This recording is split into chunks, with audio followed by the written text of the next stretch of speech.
எல்லாவற்றுக்கும் முழு முதல் கடவுள்னு சொல்லக்கூடிய விநாயகர் பெருமானுக்கு சங்கடஹர சதுர்த்தி நாளை பார்த்தீங்கன்னா நடக்கக்கூடிய சிறப்பான அபிஷேகத்தை பார்த்துட்டு இருக்கோம். இந்த நேரத்தில் பார்த்தீங்கன்னா ஓம் நமோ கணபதியே நமக என மந்திரத்தை 3 முறை பதிவிடுங்க. நிச்சயம் உங்கள் வாழ்க்கையில் எப்படிப்பட்ட கஷ்டமாக இருந்தாலும் தடையாக இருந்தாலும் விநாயகரின் அருளால் பார்த்தீங்கன்னா அனைத்து தடைகளும் விலகிடுங்க. மேலும் விநாயகருக்கு உகந்த இந்த தேய்பிறை சங்கடஹர சதுர்த்தி பார்த்திங்கன்னா 3 ஆண்டுகளுக்கு பிறகு அமைந்த ரொம்பவே சக்தி வாய்ந்த நாளாக இருக்குது. இந்த நாளில் பார்த்திங்கன்னா விநாயகரை எந்த முறையில் வழிபட்டால் நம்மளுடைய வேண்டுதல் நிறைவேறி நம்முடைய கஷ்டங்கள் நீங்கன்னு தெரிஞ்சுக்கணுமா? வீடியோவை கடைசி வரைக்கும் ஸ்கிப் பண்ணாமல் பாருங்கள். மேலும் புதியவராக இருந்தீங்கன்னா சேனலை சப்ஸ்கிரைப் பண்ணிவிட்டு கூடவே இருக்க பெல் பட்டனை கிளிக் பண்ணிக்கோங்க. நடக்கக்கூடிய அபிஷேக தீபாராதனை காண்பது கோடி புண்ணியன்னு சொல்லலாம். எந்த ஒரு நல்ல காரியத்துக்கும் நம்ம தொடங்குவதாக இருந்தாலும் முதல்ல பிள்ளையார் சொல்லியும் மஞ்சள் பிள்ளையார் வைத்து வழிபட்ட பிறகு தொடங்கினா அந்த காரியத்தில் எந்தவித தடையும் இல்லாமல் நிச்சயம் அந்த காரியம் வெற்றியாக மாறுன்னு சொல்லுவாங்க. அந்த வகையில் சங்கடஹர சதுர்த்தி பார்த்திங்கன்னா விநாயக பெருமானை வழிபடுவதற்கு ரொம்ப முக்கியமான விரத நாள்.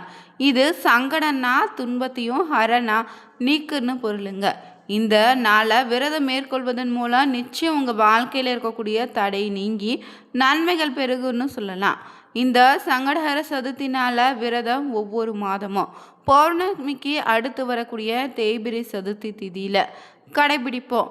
இந்த நாள் பார்த்தீங்கன்னா அதிகாலை எழுந்து நீராடி விநாயகர் பெருமானை வழிபடுங்க.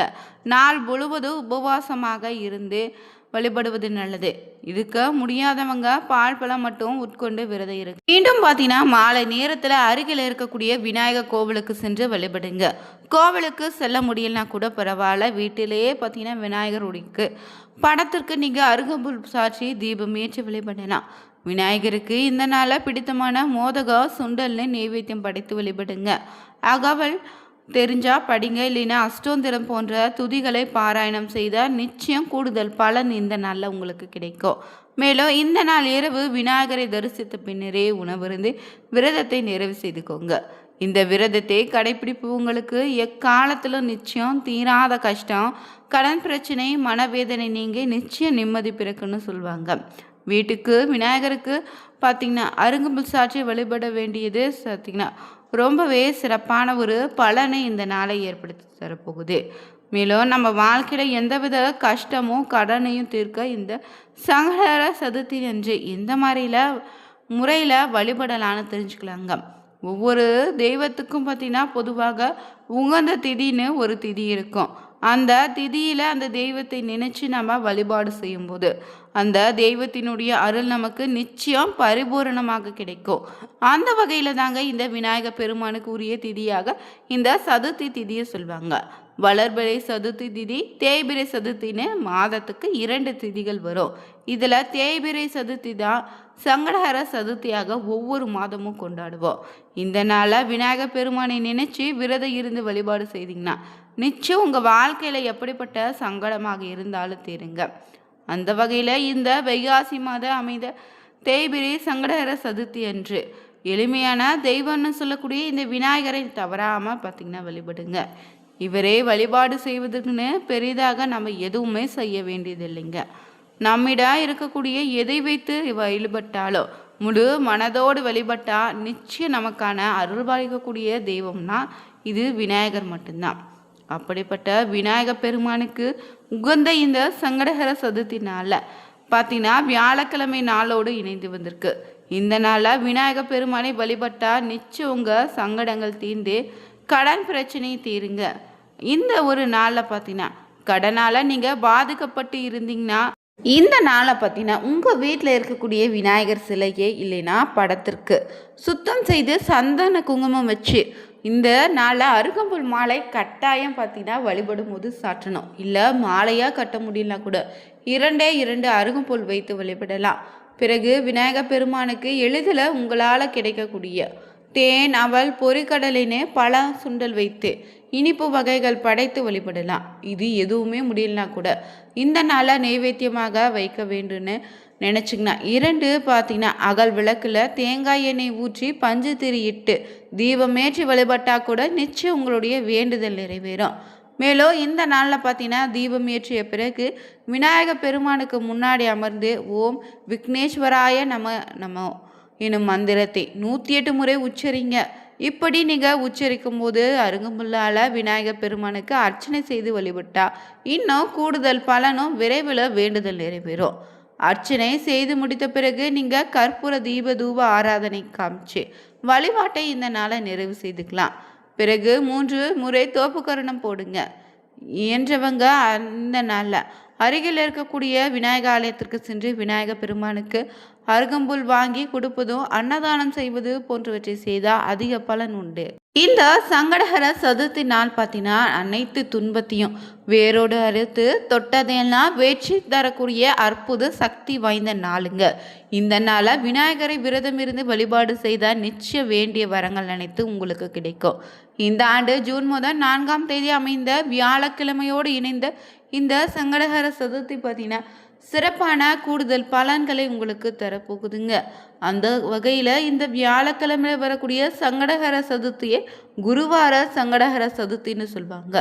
இந்த நாளில் பார்த்தீங்கன்னா குருவின் அருள் நிறைந்த நாளாக இருப்பதால் இந்த நாளில் விநாயகர் வழிபட்டாலே அறிவு, நிலையான செல்வம், குபேர யோகம் நிச்சயம் நமக்கு கிடைக்கும். கடன் தொல்லை தீரும், குடும்பத்தில் இருக்கக்கூடிய தடைகள் நீங்குங்க. இந்த நாளில் விநாயகரை எப்படி வழிபட வேண்டும்னு தெரிஞ்சுக்கோங்க. இந்த நாளில் எங்கு வேண்டுமானாலும் எப்போது வேண்டுமானாலும் பிரதிஷ்டை செய்யலாம். எளிதில் கிடைக்கும், எங்கும் கிடைக்கும். அருங்க புள்ளினால் 108 முறை அவருடைய திருநாமத்தை சொல்லியும் விநாயகர் அகவல் முதலான துதிப்பாடல்களை படித்தும் அவரை வழிபடுங்க. உங்களுக்கு தேவையான நல்ல கல்வியும் பட்ட மேற்படிப்புன்னு நிலையான வேலைன்னு அனைத்தையும் இந்த நாளில் தந்தருவார். மேலும் இந்த நாளில் மாலை நேரத்தில் சந்திரனின் உதயமான பிறகு நீங்கள் விநாயகருக்கு விருப்பமான மோதகம், கொழுக்கட்டை, சுண்டல், அவல் பொரி அப்படின்னு ஏதாவது ஒன்றை நைவேத்தியமாக படைத்து வழிபடலாம்.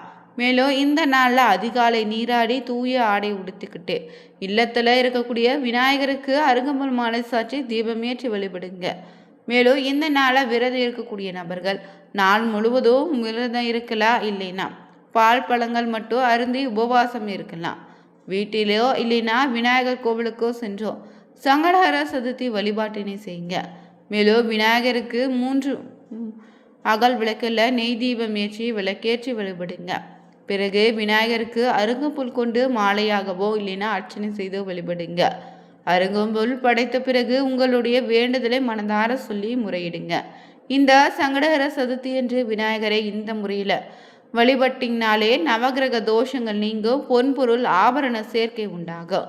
மேலும் இந்த நாளில் மாலை இல்லைனா இரவு நேரத்தில் வானில தோன்றக்கூடிய சந்திரனை தரிசித்தது இல்லைன்னா ஆர்க்கியம் வழங்கி நீர் வழிபாட்டை செய்த பிறகு நிறைவு செய்துக்கோங்க. பின் சிற்றுண்டியை இருந்து விரதத்தை முடித்துக்கலாம். இந்த சங்கடஹர சதுர்த்தி என்று விரதம் இருந்து வழிபட்டிங்கன்னா நிச்சய குடும்பத்தில் சுபிட்சமோ, தொழிலில் நல்ல மேன்மையும், வியாபாரத்தில் தடங்களின்றி வெற்றியும் உண்டாகும். தீராத கடன் தொல்லை, எதிரி தொல்லைன்னு மனக்கவலை அனைத்தும் நீங்குங்க. மேலும் இந்த நாளில் விநாயகருக்கு அருகம்புல் படைக்க என்ன ஒரு காரணம்னு பார்த்தீங்கன்னா அகரம் உகரம் மகரம் இணைந்த ஓங்கார நாயகனாக விநாயகர் இருக்கிறாரு. முதல் எழுத்து அகரம் உருவானது போல உலகில் முதல்ல தோன்றிய புல் இந்த அருகம்புல். மேலும் பார்த்தீங்கன்னா புல்ல அருகம்புல்லானது சிறப்பாக சொல்லுவாங்க. அனலாசுரனை வதம் செய்த விநாயகர் அடைத்த வெப்பத்தை முனிவர்கள் அருகம்புல்லை கொண்டு தணித்ததாகவும் சொல்லப்படுது.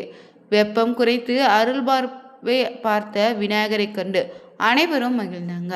அவங்க அனைவரும் வேண்டிய வரதத்தை தந்தவர் விநாயகர். அன்று முதலே விநாயகருக்கு அருகம்புல் பிடித்தமான ஒன்று. அதே போல் அருகம்புல் குளிர்ச்சி தரக்கூடிய பொருளுங்க. இந்த அருகம்புல்லால் அச்சித்தா நிச்சயம் கல்வி, செல்வம், நீண்ட ஆயுள் ஆகியவை பார்த்திங்கன்னா விநாயகரின் அருளால் கிடைக்கும். மேலும் இந்த நாளில் பார்த்திங்கன்னா மாலை நேரத்தில் விநாயகருக்கு வெற்றிலையில் பார்த்திங்கன்னா 2 வெற்றிலை எடுத்து ஒரு வெற்றிலையின் மீது மஞ்சள் பிள்ளையார் பிடித்து, அதாவது மஞ்சளும் குங்குமம் மற்றும் பார்த்திங்கன்னா பச்சை கற்பூரம் ஜவ்வாதுன்னு மஞ்சள் பிள்ளையார் பிடித்து வச்சுட்டு இன்னொரு வெற்றிலையின் மீது பார்த்திங்கன்னா ஸ்வஸ்தி சின்னம் வரைந்து அதன் மேலே அகல் விளக்கு வைத்து விநாயகரின் படத்திற்கு முன்னாடி வைத்து மனதார பார்த்திங்கன்னா ஓம் நமோ கணபதியே நமக எனும் மந்திரத்தை 108 முறை சொல்லி வழிபடுங்க. நிச்சயம் உங்களுடைய வேண்டுதல் நிறைவேறும். வீட்டில் இருக்கக்கூடிய எப்படிப்பட்ட சங்கடமோ பிரச்சனையாக இருந்தாலும் விலகும். இந்த வீடியோ பதிவு பிடிச்சிருந்தா உங்களுக்கும் விநாயகர் பெருமான் பிடிக்கும்னா மறக்காம கணபதியே நமக எனும் மந்திரத்தை 3 முறை பதிவிடுங்க. Thank you viewers.